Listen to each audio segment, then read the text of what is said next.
Okay, so your format is ready, and I'll show you step by step how you have to use this format.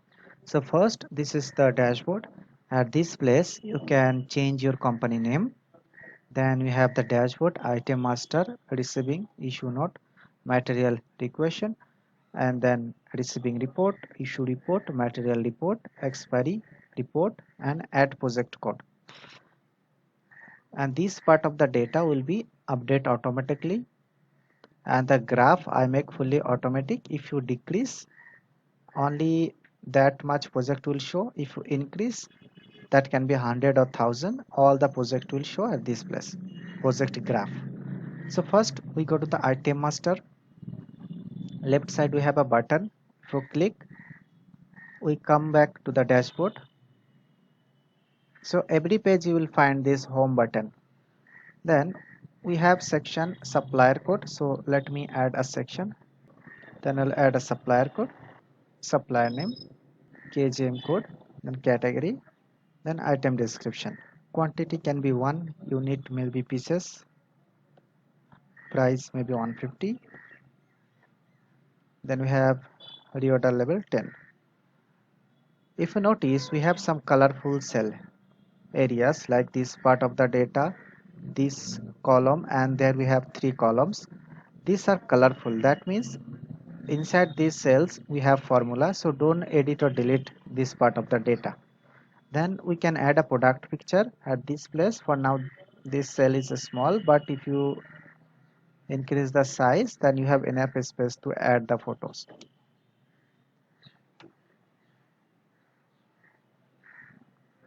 So I have added 13 products. When I add the products, it's showing me in reorder level. It's a order. That means we have set the reorder level 10 and the product quantity, the available balance we have less than 10. So that's the reason it's showing me order. At this place we can search the supplier code, any item with supplier code. So what we have, supplier code, we have supplier code 1 2 3. So I copy this, I paste it here, click this, you see it's showing me supplier code 4.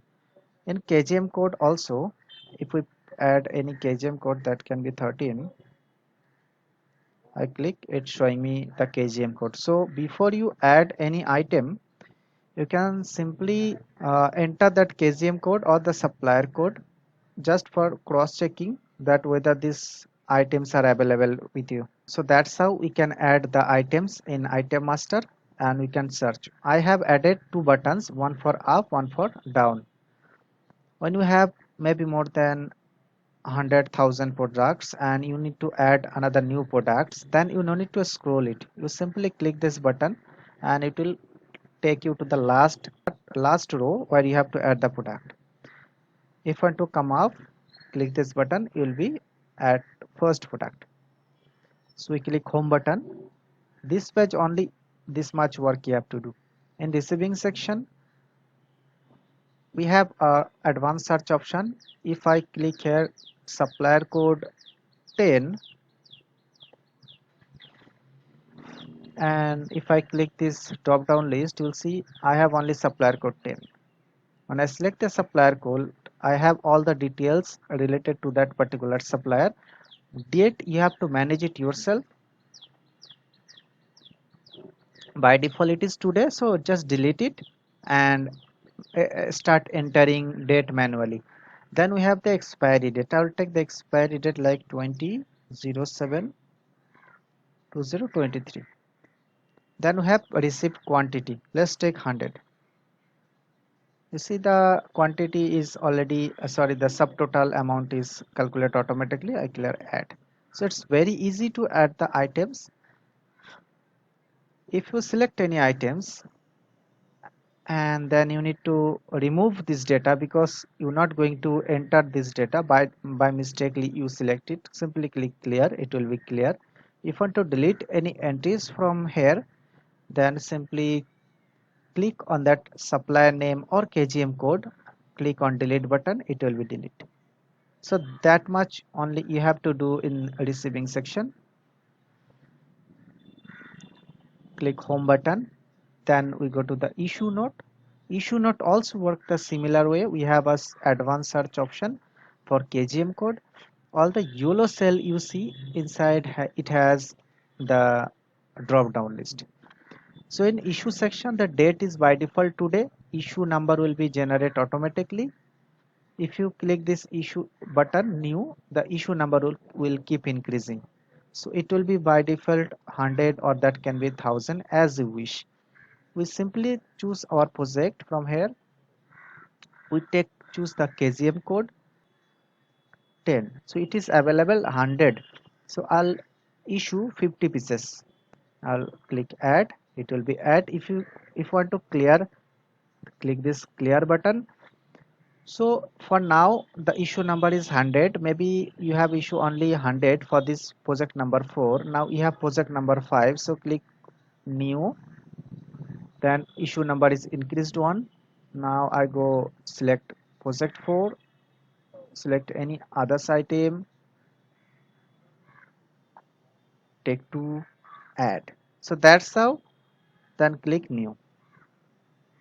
But if want to send in same project like project 5 or 10 items, then don't change the issue number. Just keep adding product, and when you finish then click new. Then the issue number will increase 1.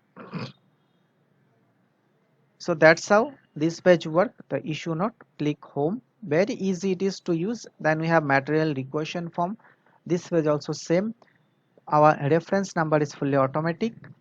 Our requesting date is by default today. Required date you have to enter manually. Project code you have to enter manually. Project name you can search from the select from the drop down list. Let's select 5. KGM code. For KGM code also we have advanced drop down list, drop down section, so you can choose any item you want. I have chosen the items 10 and the material requesting amount will be 50. Sorry, quantity. Click add. Okay, please enter project code. So the project code is not there, so project code will be project 5. Then simply add. Requesting date can add or else just keep it empty. Then this place also have a clear button. If I click new, the reference number will be increased by 1. Then we have print section. Like we have added now one item, but again I click one, a new, right? So let me add one more product. The requestion date will be plus 10. Project will be project code. I'll take 2. I'll take 2. KGM code. I'll take anything. 10. Then I'll enter like I need 100. I'll add. Then if I click print, you see this item project code 2, KGM code 10, item description is 10, quantity 100. We just apply for the item requirement. So that data is added, and also that data is added in our requestion form. So we have this item. If you add 5-10 items also it will be add. You can add at the most 20 items in this list. If you want to print this page, simply click print. If you will get a print. For now the print, I don't have printer, so it is showing me for PDF, but I don't need PDF. Then click here material equation button, or can go to the dashboard. So I click material equation.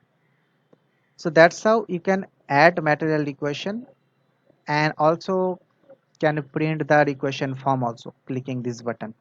When you're done, then click new to enter, to make new entries.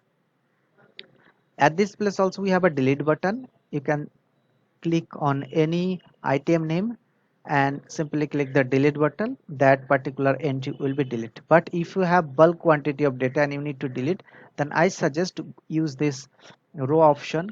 So select the row and click delete from your keyboard. So this page also done. I click home button to go back. Then we have reports. You see we have project 4, the graph start working. We have project 5 also, we have some uh, issue. So accordingly the graph start raising.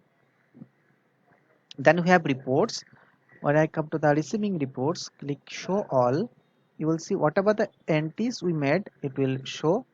But if you want to search any particular date based report, like you want to see from 01 to 30,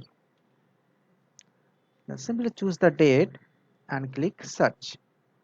So I have only one entry, so it's showing me like this. So this way you can search entering the supplier code, supplier name, KGM code, category, item description, or anything you write and click search button. If it will search the data on the basis of that category. Then we have show button. If you click show button, by default it will show you whatever the data you have available in your sheet. You can print this page clicking this print button. It will give you a A4 size print. It's very easy, and issue report also work the same way. Then we have material requestion form. In material requesting form, so this page also works similar way, but I have added the project code drop down list and project name drop down list. On the basis of that you can search the data. Like if I click here search to project 2 show, it will show me only the project 2 data. So there also we have the print button to make a print. I click home button to go back to the dashboard. Then we have the expiry report. I click show all. But from here I can select the expired item. Click. There is no expired item at all. If I click about to expire, then it is showing me one item that is about to expire. I click back button to come back. Then we have another things that call add project code. At this place we can add the project code, and this part of the data will update automatically, and then you can add the project name when you're done. So what as much project code you will add here, accordingly your graph will keep updating like this on graph. Okay, so that's all in this format. It is very simple to use. As you can see, when I made some entries, it started calculating like whatever the amount was received, what was the amount was issued, and the stock in hand, that amount, and number of about to expiry items. So all the information is there.